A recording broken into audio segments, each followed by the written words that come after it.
जय महाकाल, जय महाकाली। माँ कालिका पुराण अध्याय शक्र ध्वजोत्सव वर्णन। श्री मार्कंडेय महर्षि जी कहते हैं कि और मुनि ने कहा कि हे राजेंद्र, आप शक्रो उत्थान ध्वजोत्सव का श्रवण कीजिए, जिसको संपादित करके राजा किसी समय में भी पराभव की प्राप्ति नहीं किया करता है। हरिस्त परिवार के दिन श्रवण से युक्त द्वादशी तिथि में राजा को इंद्रदेव का समाराधन करना चाहिए। इसको भली भांति करने से सब प्रकार के विघ्नों की उपशांति हुआ करती है। राज परिवार नाम वाला जिसका वासु नाम दूसरा है, नृप इसे करे। यह पिछले समय में अतुल यज्ञ प्रवृत्त हुआ था। नभ मास में वर्षा ऋतु में द्वादशी तिथि में शुक्ल पक्ष में पुरोहित बहुत प्रकार के वादों और तूर्यों से समन्वित हो। सबसे प्रथम इंद्र के केतु के लिए वृक्ष को आमंत्रित करके उसको वर्धित करना चाहिए। संवत्सर और वार्धकी मंगल कौतुक किया हुआ हो। उद्यान में, देवता के आगार में, शमशान में और मार्ग के मध्य में जो भी तरुवर समुत्पन्न हो, उनका वायस ध्वज में वर्जन कर देना चाहिए। जो बहुत वल्लियों से संयुक्त हो, शुष्क हो, बहुत से कांटों से समन्वित हो, कुब्ज अर्थात टेढ़ा हो, वृक्षादनीय युक्त हो तथा लताओं से छन्न तरु हो, उसका परित्याग कर देना चाहिए। जो वृक्ष पक्षियों के निवास से समाकीर्ण हो, अर्थात जिस पर बहुत से पक्षियों के घोंसले हों, जो बहुत कोटरों से समन्वित हो, जो वायु और अग्नि से विध्वस्त हो गया हो, ऐसे तरु को यतन पूर्वक वर्जन कर देवें। जिन वृक्षों का नाम नारी वाला हो, जो अत्यंत छोटा हो, जो बहुत ही कृश हो, ऐसे इन सभी वृक्षों का धीर पुरुष इंद्र के पूजन में सदा ही वर्णन कर दे। अर्जन, अश्वकर्ण, प्रिय, कौशक, औदुंबर ये 5 वृक्ष केतु के लिए उत्तम बताए गए हैं। और अन्य देवदारू आदि तथा शाल आदि वृक्ष जो भी प्रशस्त हैं, उनका परिग्रहण करना चाहिए। और जो अप्रशस्त हैं, उनका कभी भी ग्रहण न करें। वृक्ष को पकड़ करके रात्रि में स्पर्श करके इस निम्न कथित मंत्र का पाठ करना चाहिए। जो प्राणी वृक्षों पर है, उनके लिए कल्याण हो और आपको नमस्कार है। राजा आपका वर्णन करता है। हे नृपोत्तम, कल्याण हो। देवराज इंद्र की ध्वजा के लिए इस पूजा का परिग्रहण करिए। इसके अनंतर दूसरे दिन में उसका छेदन करके फिर 8 अंगुल मूल का ग्रहण करें तथा आगे की ओर से 4 अंगुल को छेदन करके उसे जल प्रक्षिप्त कर दें। फिर पुर के द्वार पर ले जाकर वहां पर केतु का निर्माण करके भाद्रपद मास में शुक्ल पक्ष की अष्टमी तिथि में केतु का वेदी प्रवेश करना चाहिए। 22 हाथ के मान वाला केतु अधम कहा जाता है। 32 हाथ के मान वाला उससे ज्येष्ठ होता है। 42 हाथ के मान वाला भी होता है। इससे भी अधिक 52 हाथ के मान वाला उत्तम कहा गया है। हे नृपश्रेष्ठ, इंद्र की 5 कुमारियां करनी चाहिए। वे सब सालमयी हों और दूसरी शक्र मातृकाएं होनी चाहिए। केतु के सेतुपाद के प्रमाण वाला तथा मंत्री के 2 हाथ करें। इस रीति से कुमारियों की रचना करके और मातृका तथा केतु को करके एकादशी तिथि में शुक्ल पक्ष में उस यष्टि की अधिवासित न करें। फिर यष्टि का अधिवास करें तो जो गंध द्वारा आदि मंत्रों के द्वारा किया जाना चाहिए। भगवान अच्युत का अर्चन करके पीछे शुक्रदेव का पूजन करना चाहिए। इंद्रदेव की प्रतिमा का निर्माण के स्वर्ण द्वारा अथवा काष्ठ के द्वारा करना चाहिए। अन्य किसी उत्तम धातु के द्वारा निर्माण कराएं अथवा सबके अभाव में मृत्तिका से परिपूर्ण करें। उस प्रतिमा को मंडल के मध्य में स्थापित करके विशेष रूप से अर्चन करें। इसके अनंतर किसी परम शुभ मुहूर्त में राजा केतु को उत्थापित करें। हे पुरंदर, आप हाथ में वज्र धारण किए हुए हैं। आप असुरों के हनन करने वाले हैं। आपके बहुत नेत्र हैं। समस्त लोकों के कल्याण करने वज्र के लिए यह पूजा ग्रहण कीजिए। हे अमरों के स्वामिन, आप सबके धारण करने वाले हैं और सभी देवगणों के द्वारा अभिष्टुत हैं। आप यहाँ पर आगमन कीजिए, यहाँ पदार्पण करिए। आप श्रवण के आदपाद से समुत्थित हुए हैं। आप इस पूजा का ग्रहण कीजिए।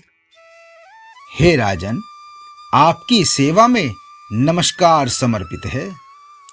इस रीति से उत्तम तंत्रों में वर्णित दहन और पावन के आदि के द्वारा इस मंत्र से और तंत्र से तथा अनेक नैवेद्यों के निवेदनों से, अपूपों से, पायस से, पान गुण और अनेक तरह के भक्षयों से, भोज्यों से श्री की विशेष वृद्धि के लिए पूजा करनी चाहिए। घट दिक्पालों को और ग्रहों का अर्चन करें। अनुक्रम से साध्य आदि समस्त देवों का और सब मातृकाओं का पूजन करना चाहिए। किसी शुभ मुहूर्त में वर्धकी से समन्वित ज्ञानी यज्ञ वेदी के पश्चिम में केतुत्थापन की भूमि में विप्रो और पुरोहितों के साथ राजा गमन करे। सुमंगल 5 रज्जुओं से सुबुद्ध मंत्र से श्लिष्टा मातृकाओं के सहित कुमारियों से संयुक्त और दिक्पालों के पाद को युत व्रहन अतिकांत सुपूरित अनेक द्रव्यों से यथावर्ण और यथा देश में वस्त्र से वेष्टित किए हुए हैं। योजितों से युक्त उसको जो किंकणी के जलों से तथा बड़े घंटाओं से और चामरों से भूषित तथा रत्नों की माला से अलंकृत अद्भुत माल्यों और अंबरों से तथा चारों तोरणों से राजकीयों के द्वारा धीरे धीरे महाकेतु को उत्पादित करें। मंडल में पूजित उस महाकेतु को उठाकर इंद्रदेव का चिंतन करते हुए उस प्रतिमा को केतु के मूल में ले जाएं। वहां पर पूर्व की ही भांति उसका यजन करें तथा सची माताली, उसके पुत्र जयंत और ऐरावत का भी अर्चन करना चाहिए। ग्रहों, दिक्पालों, सर्पों, गणदेवों, अश्वों, बलियों के द्वारा और पायस आदि से पूजन करना चाहिए। अर्चन किए हुए देवों को निरंतर होम का समाचरण करें। होम के अंत में बलि दें जो महात्मा वासव के लिए देनी चाहिए।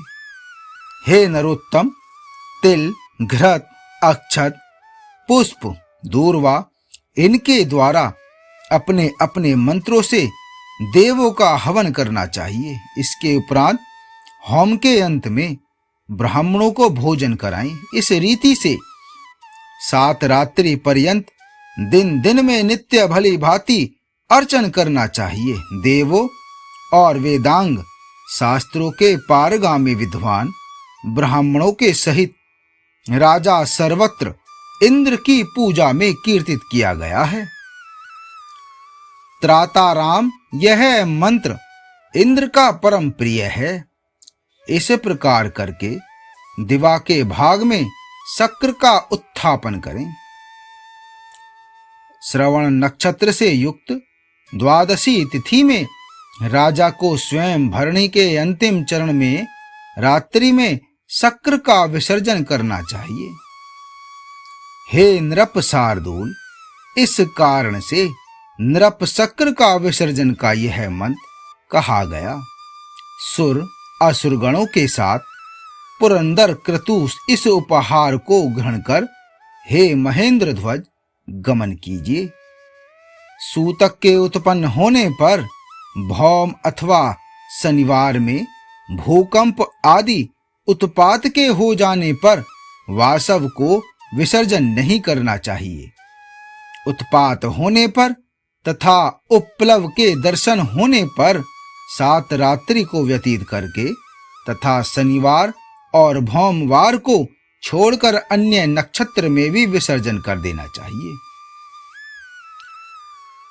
सूतक के संप्राप्त हो जाने पर सूतक के अंत में जिस किसी भी दिन में विसर्जन कर दें, राजा के द्वारा उसी भांति क्रतु की रक्षा करनी चाहिए, जिससे हे नृप शार्दूल, क्रतु पर शकुन पतन न करे जब तक उसका विसर्जन न हो। जिस प्रकार से आदि से उत्थापन हो, धीरे धीरे पातन करना चाहिए।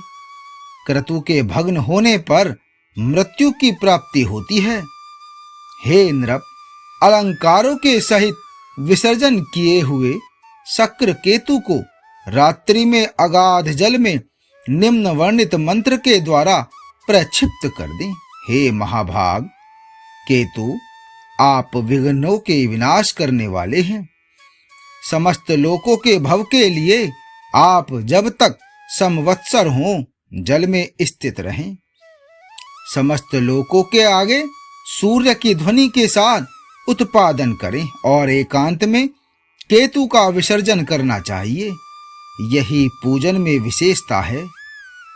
इस रीति से महात्मा वासव की जो पूजा किया करता है, वह बहुत समय तक पृथ्वी का उपयोग करके अंत में वासव अर्थात इंद्र के लोक की प्राप्ति किया करता है।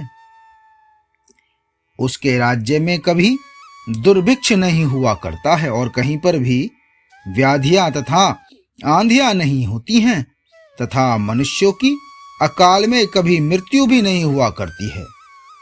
पार्थिव उसके समान अन्य कोई भी इंद्रदेव का प्रिय नहीं होता। उसकी पूजा सबकी पूजा है। भगवान केशव आदि वहां पर ही सब विराजमान रहा करते हैं। समस्त कलुषों का अपहरण करने वाला, व्याधि और दुर्भिक्ष का नाशक, सकल भवों का विशेष, सब प्रकार के सौभाग्य का संपादन करने वाला, शक्र केतु का सुरपति के ग्रह की वाणियों से वाचन प्रिय, शरत काल में अनेक उपचारों के द्वारा श्री वृद्धि के लिए पूजन करना चाहिए। आगे का अध्याय राजा के पालनीय नियम। जय महाकाल, जय महाकाली।